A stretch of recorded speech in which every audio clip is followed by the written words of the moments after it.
très chers courriéristes, bonsoir et bienvenue dans ce petit courrier ASMR.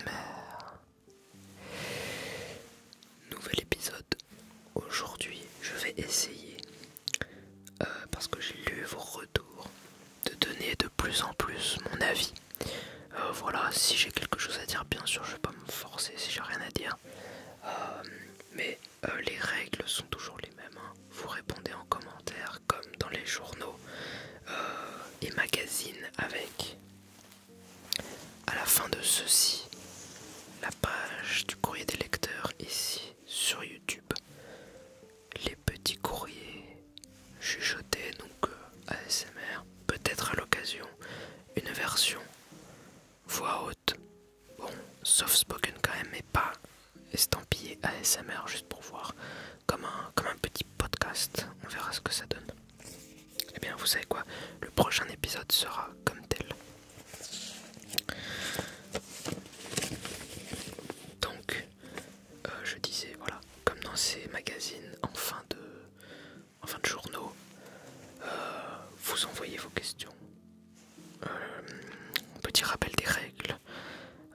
Pour envoyer vos demandes, c'est au lien dans la description. C'est un Google Form, donc un petit formulaire anonyme, 3 cases à remplir, votre pseudo, éphémère ou pas si vous comptez revenir, votre demande bien écrite s'il vous plaît, et la 3e case c'est simplement pour être sûr que vous vous êtes bien relu, parce que ça prend du temps à corriger, et même quand il y reste des fautes et que je les lis, ça interrompt un peu la lecture parce que je ne pige plus rien. Voilà, donc c'est simple. Et pour répondre, si vous écoutez les demandes qui seront dans ce prochain courrier et que vous avez envie de répondre à l'un de nos courriéristes, vous aurez simplement à écrire en commentaire son pseudo, 2 points, votre réponse. Voilà, comme dans les magazines de l'époque. Si vous ne savez pas de quoi je parle, regardez l'épisode 1, la toute première vidéo de cette chaîne, puisqu'on a lu des courriers de magazines.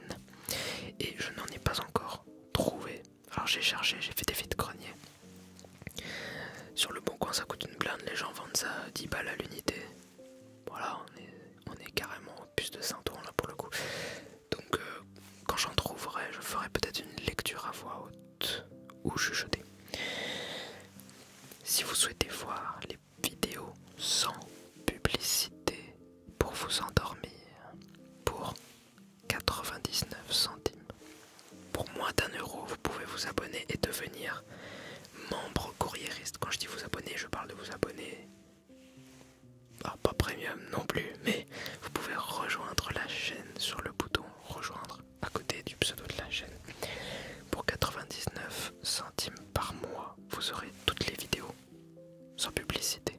Voilà, toutes les vidéos sont des liens différents où il n'y a pas la monétisation dessus. Accessible uniquement pour tous les membres courriéristes de la chaîne.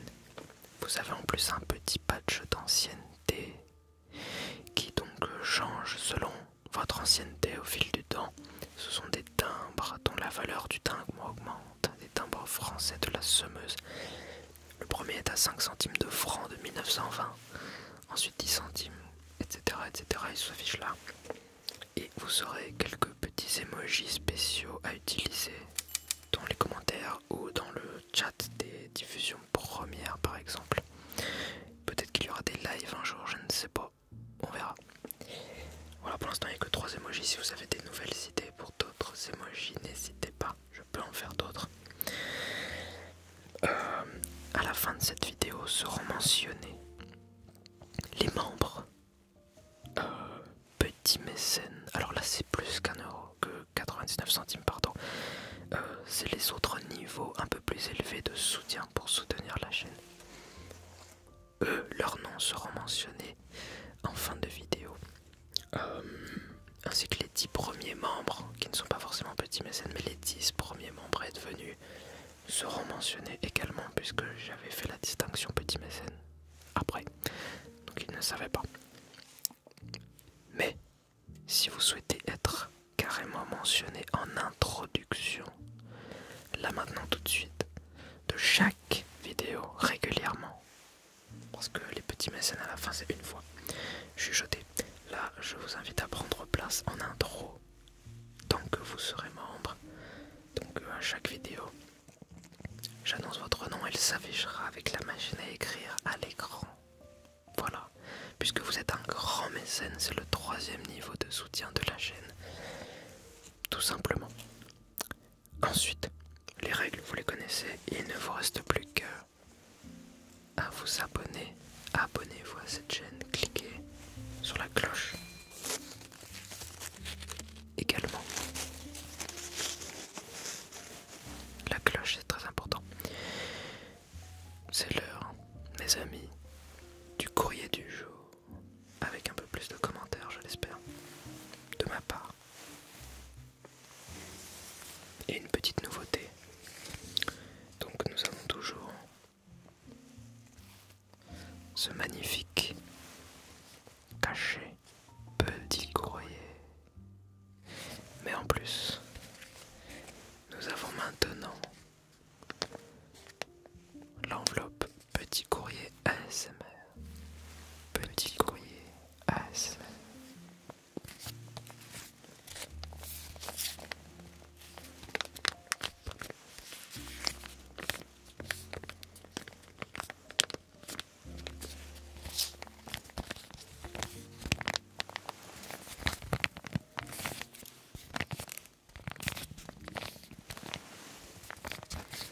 Là, j'ai carrément l'impression d'être dans Question pour un champion.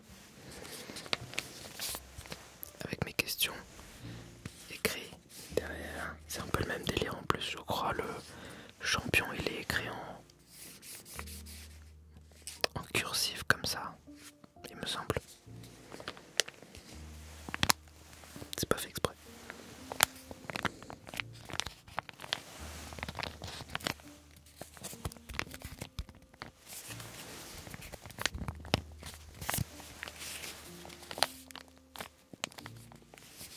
Ouverture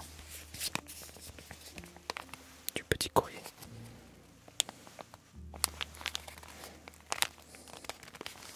Oui, il est très dur aujourd'hui. Voilà.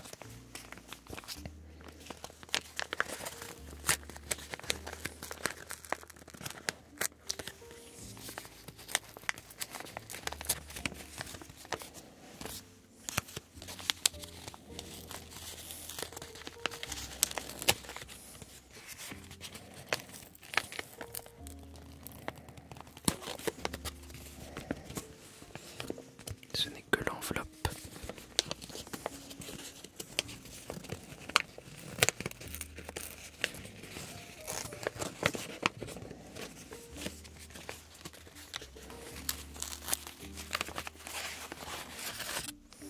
Les courriers sont ici.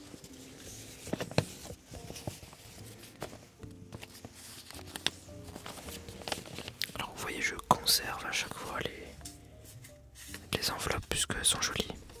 En plus vous avez l'évolution puisque là vous n'avez pas encore le tampon à l'arrière. Et il y a un tout petit numéro caché au crayon de papier sous le rabat pour que je puisse me souvenir puisque je tourne les vidéos par 2 ou 3. Donc une fois les enveloppes sont indiscernables. Donc je mets un petit numéro. Je ferai une petite vidéo making of pour tous les membres courriéristes de la chaîne qui nous auront rejoints. Donc à partir de 99 centimes, je ferai un making of qui sera disponible tout le temps pour les curieux en cadeau de bienvenue.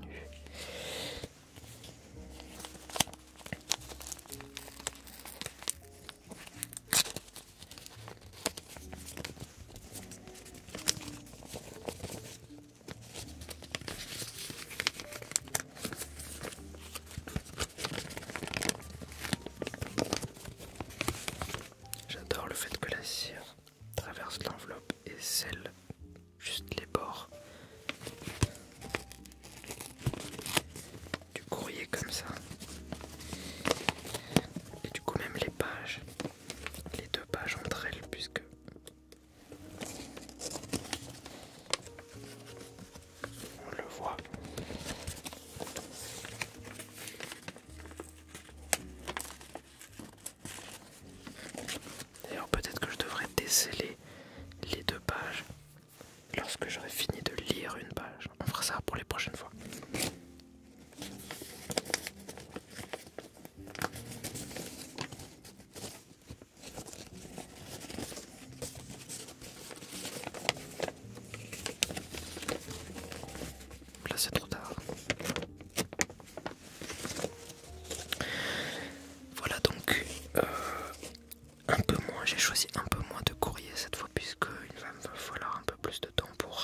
problème se présente.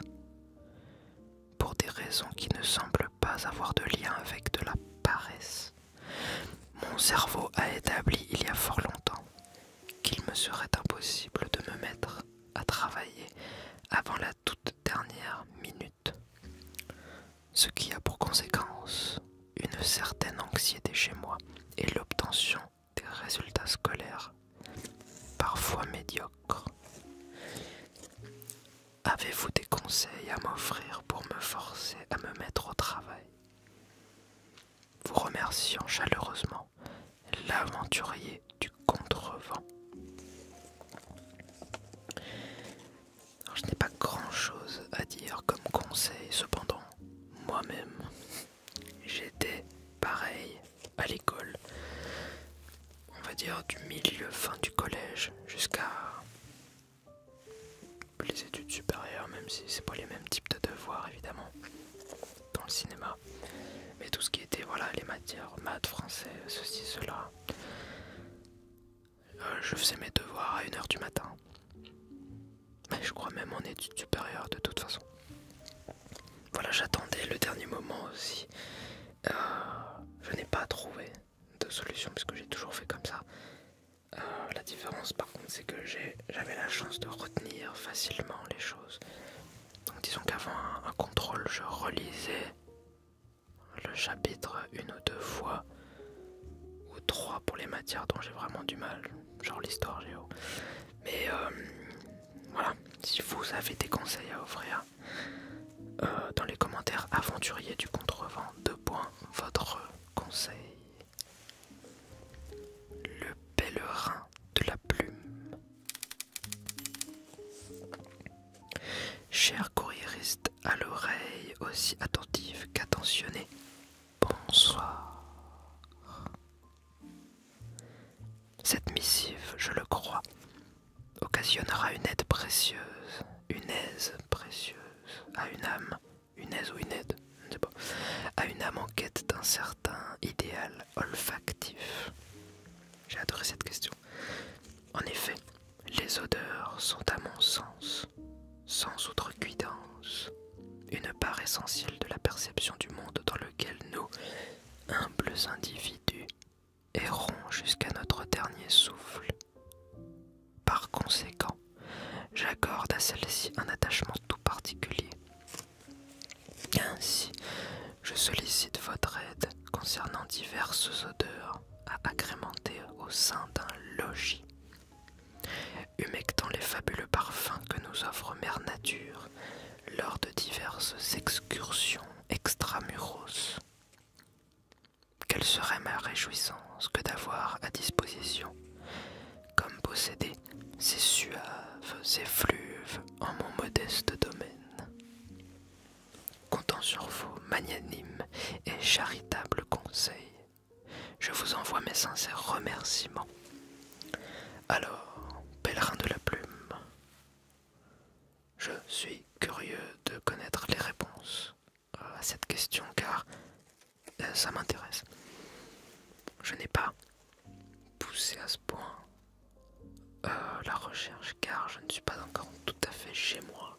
Mais lorsque j'aurai ma maison, abonnez-vous 99 centimes, lorsque j'aurai ma maison, c'est une vanne, ou pas, enfin bref, évidemment que j'accorderai une grande importance aux odeurs de chaque pièce, différemment. Alors, je pourrais mentionner une marque avec qui j'avais fait un partenariat sur ma chaîne Made in France ASMR, c'est ASMR Fragrance, voilà, bon c'est gratuit, ça leur fera de la pub. Il y a 7 parfums qui ont 7 odeurs différentes rappelant l'enfance, tout le principe d'ASMR Fragrance. Ça peut être une piste. Ensuite moi je dirais, aller dans les magasins où on peut sentir des bougies, etc.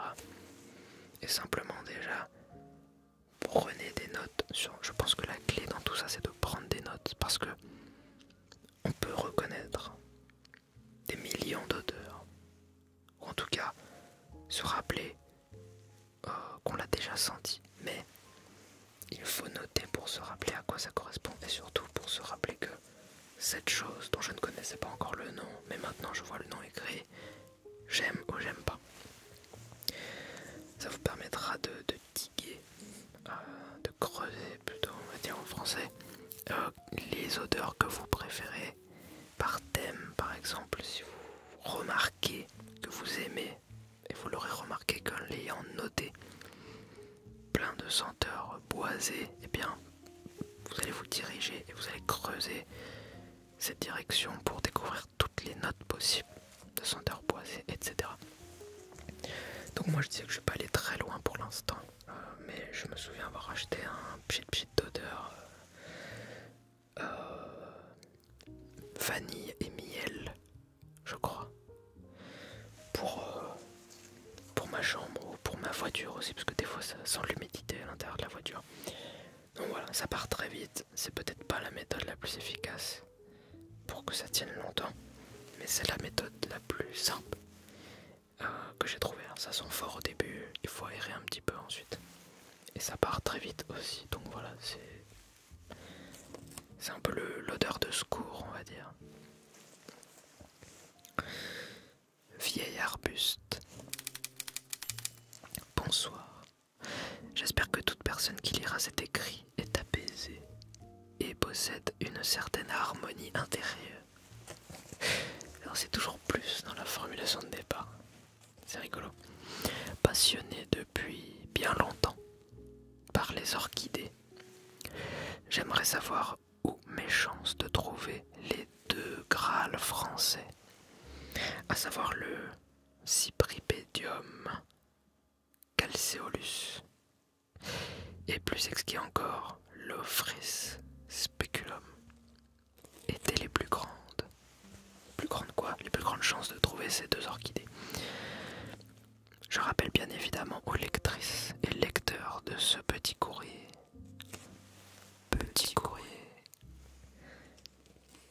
Que la cueillette d'orchidées sauvages est bien entendu un délit interdit par la loi. Cueillette d'orchidées. Il faut préserver notre belle flore nationale qui peut faire jalouser plus d'un amateur de nature exotique. Belle soirée à vous. Alors là pour le coup je n'ai pas de connaissances à apporter, donc si vous avez une réponse à apporter à vieil arbuste, commentaire. Antoine de Saint-Exupérif. Bonjour cher courriériste. Je dois réaliser un voyage d'entreprise au Portugal en septembre et je m'en réjouis beaucoup rien que d'y penser. Cependant, je n'ai pris l'avion qu'une fois dans ma vie avec ma famille et je n'en ai que très peu de service. Or, aujourd'hui, rien que de penser au trajet me donne des sueurs froides. Ainsi, voilà ma question. Auriez-vous des conseils, astuces ou recommandations à me donner afin de calmer cette appréhension de l'avion?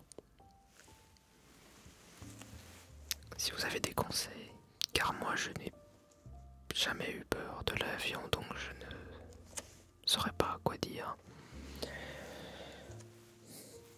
Voilà, je suis quelqu'un de très cartésien, rationnel, donc on va dire que selon les statistiques, voilà, c'est un peu à ça que je me fie. Et comme j'ai pris plusieurs fois, j'ai vu que, effectivement, c'était pas grand chose.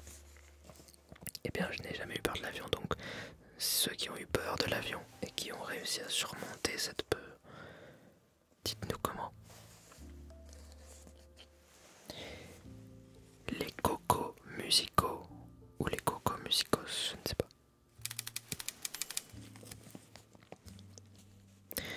Cher courriériste, bonsoir.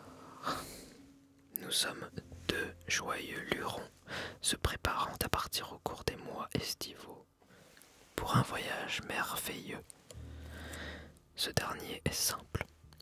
Relier la capitale française et la Grèce uniquement par le biais de l'autostop. Jusqu'ici nos préparatifs avancent aisément. Néanmoins, un hic demeure. Comment nous repérer lors de nos déplacements?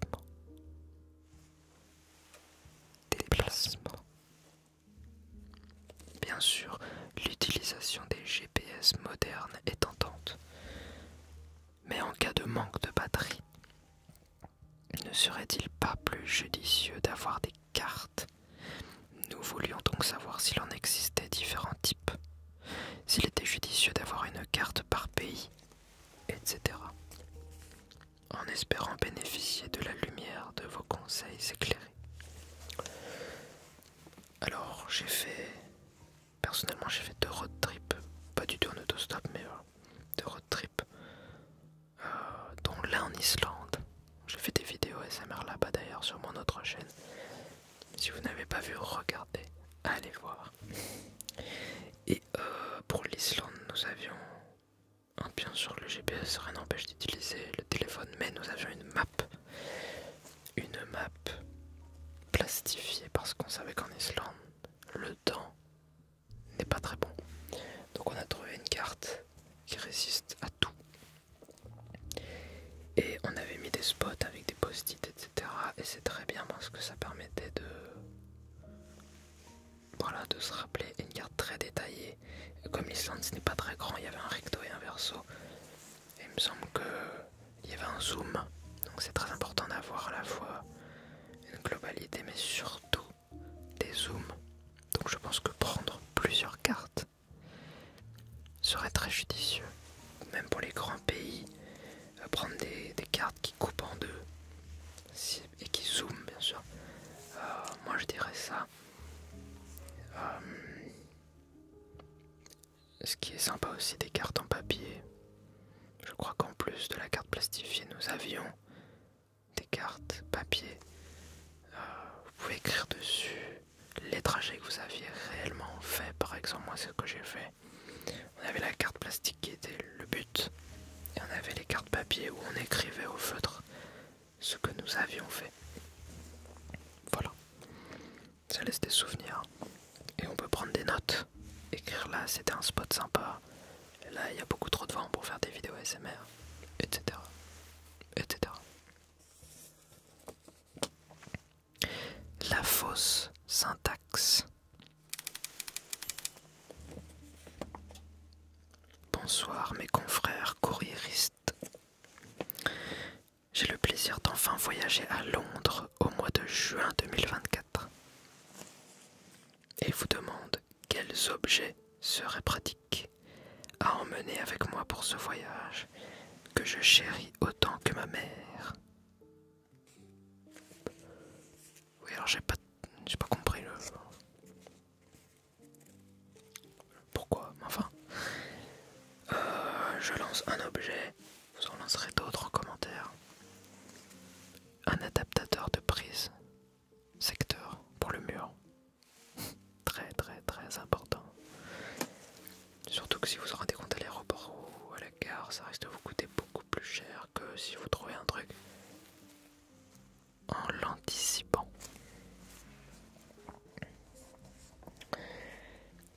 Le saumon du lac. Bonsoir, cher courriériste. Une question tourmente mon esprit depuis aussi longtemps que je me souvienne. Comment surmonte-t-on la peur de l'inconnu? Cette angoisse ancestrale qui hante l'âme des hommes depuis des temps oubliés. Bien à vous mes chers confrères. C'est presque une question philosophique, enfin je l'ai carrément. La première chose je pense moi à réfléchir c'est, comme vous le dites, qui hante l'âme des hommes depuis des temps oubliés. Et il faut toujours remettre dans le contexte que si une chose existe depuis la nuit des temps, on ne peut pas. Et que la question c'est comment faire pour que ça disparaisse. Eh bien, réfléchi avant et qu'on n'a toujours pas la réponse, c'est que la réponse risque d'être compliquée. En gros, c'est ça que je veux dire. Donc, se rendre compte que si ça existe depuis la nuit des temps, c'est peut-être que c'est essentiel. Est-ce que nous serions toujours là si nous n'avions pas cette peur de l'inconnu? Est-ce que ça ne ferait pas partie de la sélection naturelle aussi? Notre instinct de survie qui fait que nous n'irons pas dans des endroits bizarres où il fait tout noir, genre des grottes avec des ours, je ne sais pas. Cependant, effectivement, plein de gens sont dans l'inaction de manière générale à cause de la peur. Et la peur vient toujours de l'inconnu, effectivement.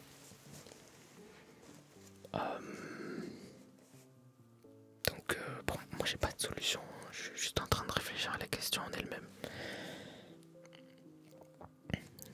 Que dire d'autre? Il faut essayer.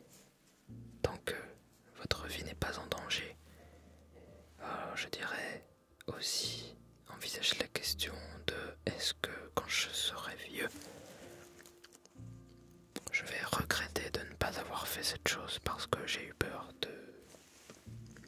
du résultat, donc de l'inconnu, puisqu'on ne connaît pas le résultat. Voilà, donc le mieux c'est expérimenter tout en garantissant votre sécurité. Voilà.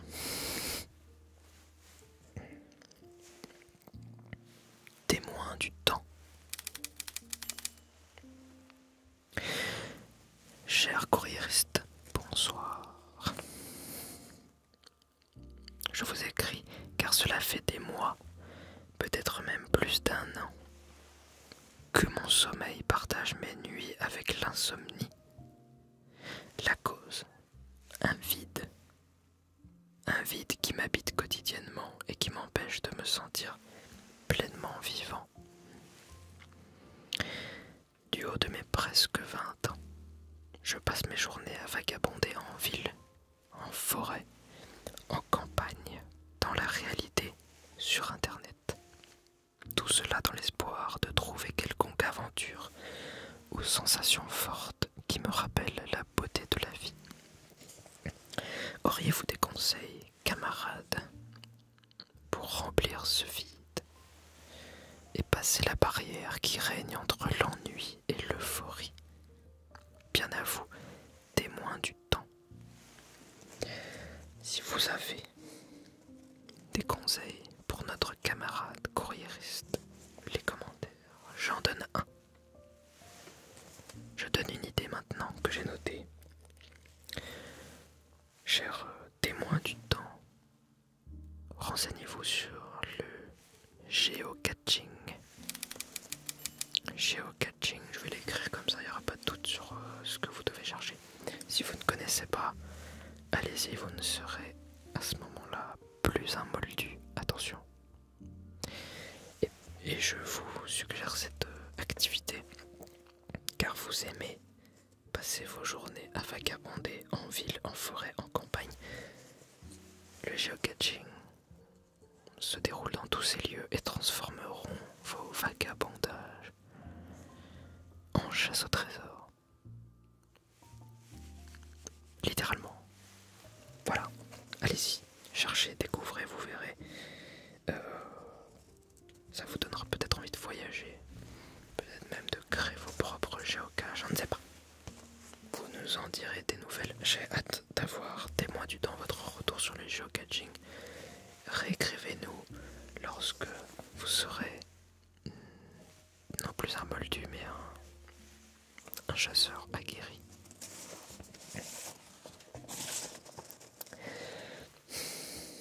Le petit escargot.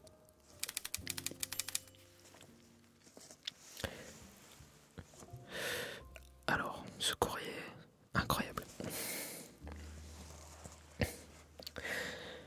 Bien-aimé correspondant, je vous adresse mes salutations distinguées en cette occasion. Je me permets de solliciter votre précieuse assistance concernant une situation délicate impliquant un collègue. Au fil des années, j'ai observé que ce dernier manifestait un intérêt particulier pour l'extraction d'escargots de son appendice nasal. Extraction d'escargots.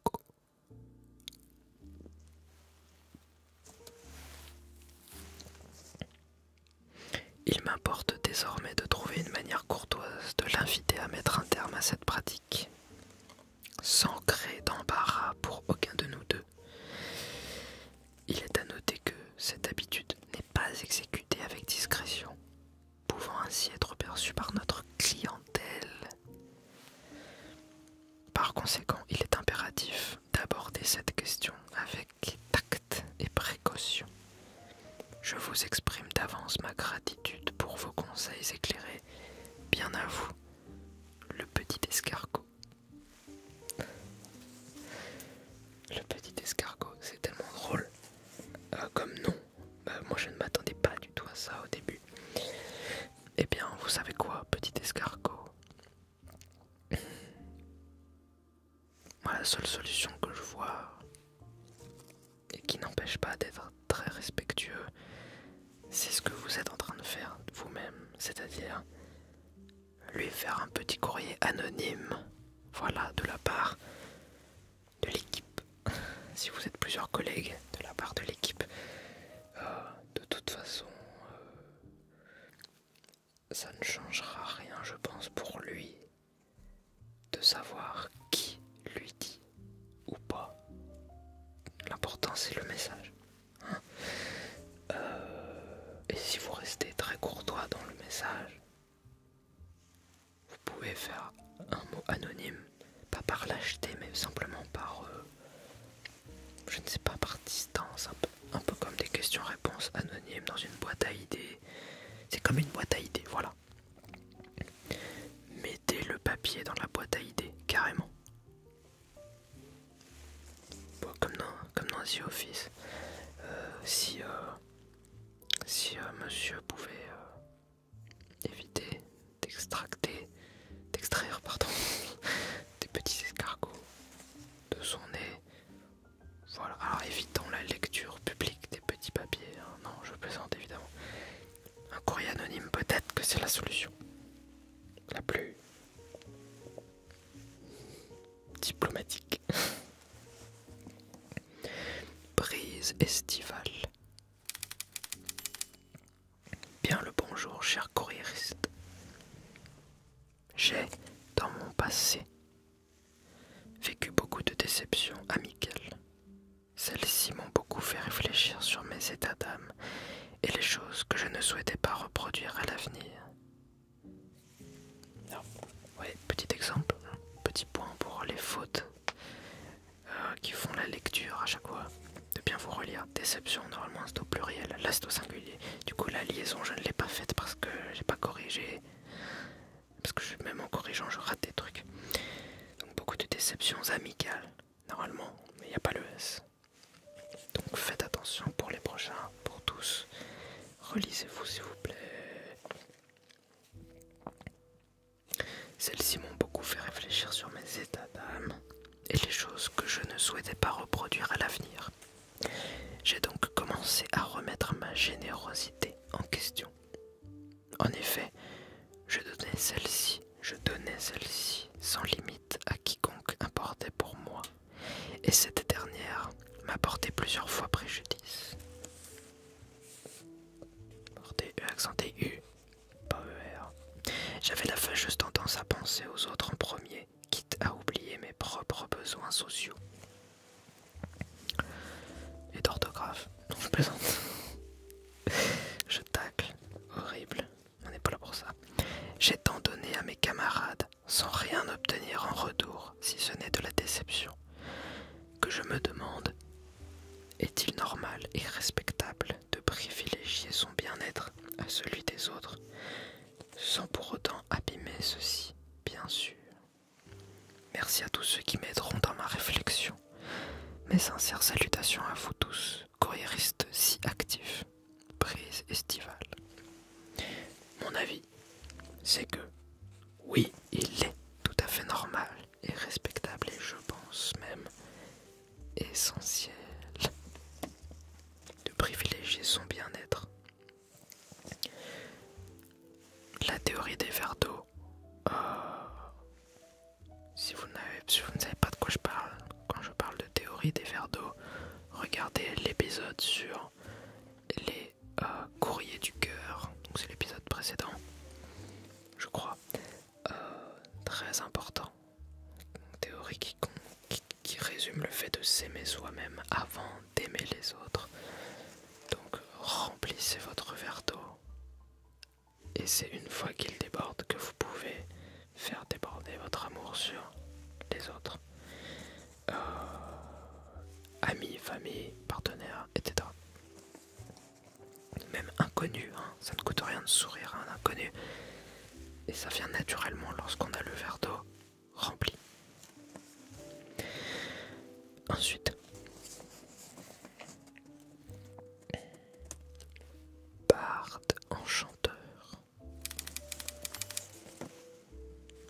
Bonjour à vous, mes chers courriéristes. Je suis ici pour solliciter vos bons conseils et votre bon sens. Étant ce que l'on peut appeler un féru de piano, en jouant depuis 15 ans, et j'ai depuis le début de mon parcours musical eu le temps de découvrir de nombreux styles et morceaux. Cependant, je peine à trouver des partitions dont l'ambiance qui en réchappe provoque chez l'homme avec un grand H un sentiment de nostalgie, en couplant une dimension jazz avec un vieux film Disney. Le meilleur exemple que je puisse vous donner est le chef-d'œuvre qu'est l'album 30 de Adele et notamment Strangers by Nature. J'ai beau chercher sur internet, dans des livres, sur de vieux vinyles dont je fais la collection ou même avec des IA, je peine à trouver telle chose. Je ne savais pas qu'une tâche aussi simple en apparence pût être aussi ardue. Je m'en remets à vous, mes amis. J'aurais besoin de votre bon goût en matière de musique afin de combler cette frustration qui me hante depuis longtemps. Merci à vous, mes amis. Je vous souhaite une agréable journée. Alors, quand vous parliez de sentiments de nostalgie, dimension jazz avec un vieux film Disney, je pense que... Alors, ce n'est pas un vieux film Disney pour le coup, mais Married Life de Lao, donc le film Disney. Si vous trouvez la partition de celui-ci, incroyable, incroyable, au piano, évidemment, waouh. Cette musique vous fait ressentir la nostalgie à la fin, tout simplement puisque cette musique décrit une vie entière en quelques minutes. Donc vous vivez cette vie et c'est à la fin que vous vivez la nostalgie de ce que vous venez d'écouter il y a une minute. Cette musique est incroyable. Wow, ce serait la musique de... Genre j'ai pas la partition donc il reste encore le travail de trouver la partition. Si vous l'avez, les commentaires, et si vous avez d'autres musiques avec partition, les commentaires. Plume de merle. Une fois de plus. Courriériste, bonsoir. Aujourd'hui je viens à vous car je rencontre une difficulté. Pour un rôle dans une pièce de théâtre, me voilà désigné pour jouer le père. Seulement, n'ayant pas eu de figure paternelle dans ma vie, je me soucie de la crédibilité de mon jeu et ai la volonté d'être le plus juste possible. C'est pour cela que je vous interroge. Y a-t-il un ou plusieurs points communs à tous les pères? Et surtout, pour les papas courriéristes, quels sentiments nous traversent lorsque l'on devient père? Toutes les pistes m'intéressent, alors n'hésitez pas à partager avec moi si cela vous tente. Merci par avance. Plume de merle.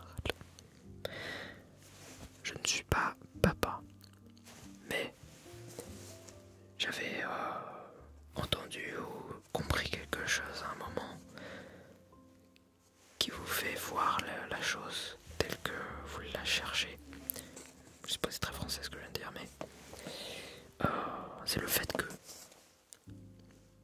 tous les pères le sont pour la première fois en fait. Quand on devient père, il n'y a pas... C'est nouveau, c'est nouveau. Si vous êtes la même personne mais avec des responsabilités en plus en fait. Et il n'y a pas quelqu'un qui... On s'entraîne pas en fait. Il n'y a pas un guide. Il n'y a pas une école. Tous les pères le sont pour la première fois. Quand vous intégrez ça, vous dites ok en fait c'est... Tous les pères sont dans le même bateau du coup en fait. C'est ça. Quelqu'un qui peut être un expert dans son métier, faire des choses machin. Quand il devient père, c'est pour la première fois. Comment est-ce que vous réagiriez à être père pour la première fois en fait? C'est ça la question.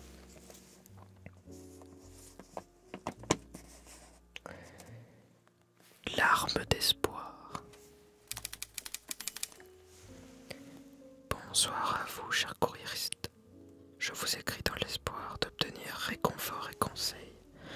Actuellement, je traverse une période difficile où je dois quitter ma maison, mes amis et ma famille pour 2 ans. Je pars à l'étranger pour mes études et c'est la première fois que je serai si loin de mes proches.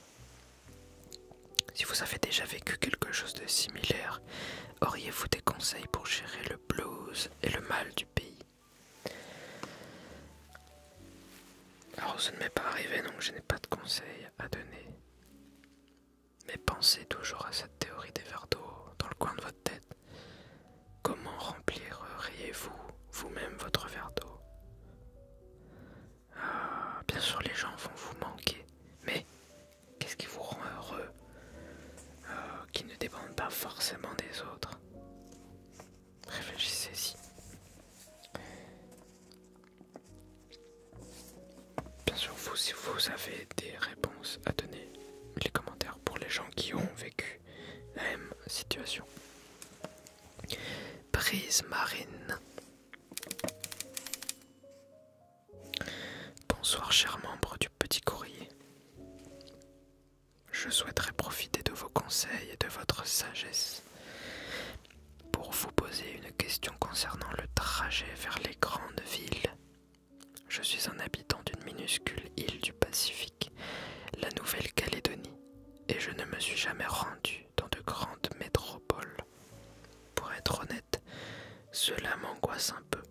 Néanmoins, je serai contraint de m'y rendre pour mes études. Pourriez-vous ainsi me donner quelques conseils afin de m'aider à m'adapter? En vous remerciant d'avance, Brise Marine. Une fois de plus, je n'ai pas connu cette situation. J'ai grandi en banlieue parisienne, donc je baigne dedans depuis toujours. Si vous savez, le mieux c'est les témoignages de ceux qui ont vécu exactement le même type de situation. Donc je vous laisse en commentaire et répondre si vous avez des conseils.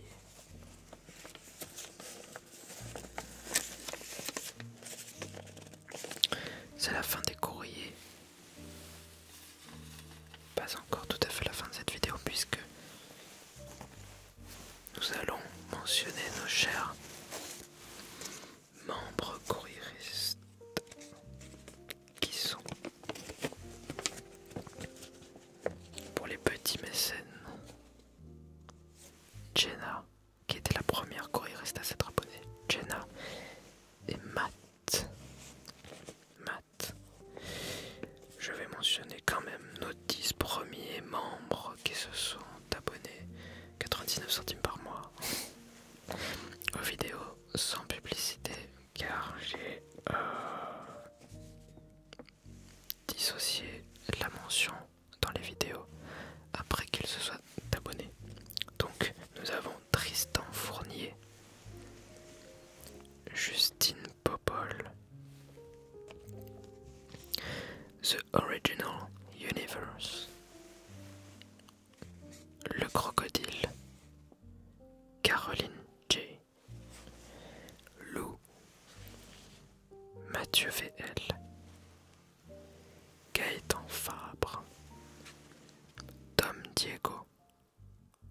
Zephyros. Ce sont les pseudos YouTube. Ce ne sont pas les pseudos courriéristes éphémères, poétiques. Mais vous retrouvez leur nom dans les commentaires de toute façon, c'est ça qui est intéressant. Avec leur petit timbre à côté de leur pseudo, puisqu'ils sont des courriéristes, membres courriéristes de la chaîne. J'espère que cette chaîne vous a plu. Abonnez-vous. Allez, voilà. Avec la cloche, on clique sur la cloche pour ne pas manquer les prochaines vidéos. Et je vous dis à la prochaine fois. La prochaine fois, il n'y aura pas de mention puisque je tourne la vidéo